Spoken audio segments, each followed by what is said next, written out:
നമസ്കാരം. നോക്കാം ഈ മണിക്കൂറിലെ പ്രധാന വാർത്തകൾ.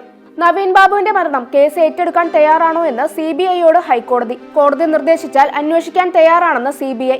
എന്നാൽ അന്വേഷണം കൈമാറാൻ തയ്യാറല്ലെന്ന് സംസ്ഥാന സർക്കാർ. ഹർജി ഈ മാസം 12-ന് വീണ്ടും പരിഗണിക്കും.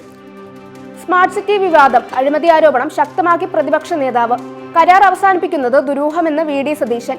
ഭൂമി കൈമാറ്റം ചെയ്യാനുള്ള നീക്കമാണ് സർക്കാരിന്റെ തീരുമാനത്തിന് പിന്നിലെന്നും ടീകോമിന് നഷ്ടപരിഹാരം നൽകാനുള്ള നീക്കം ദുരൂഹമെന്നും VD സതീശൻ പറഞ്ഞു. അതേസമയം സ്മാർട്ട് സിറ്റി പദ്ധതി ഭൂമി ഏറ്റെടുക്കൽ നടപടി വേഗത്തിലാക്കാൻ സർക്കാർ. ടീകോമിന് നഷ്ടപരിഹാരം നൽകാനുള്ള മന്ത്രിസഭാ തീരുമാനത്തിനെതിരെ കോൺഗ്രസ് നേതാവ് രമേശ് ചെന്നിത്തല.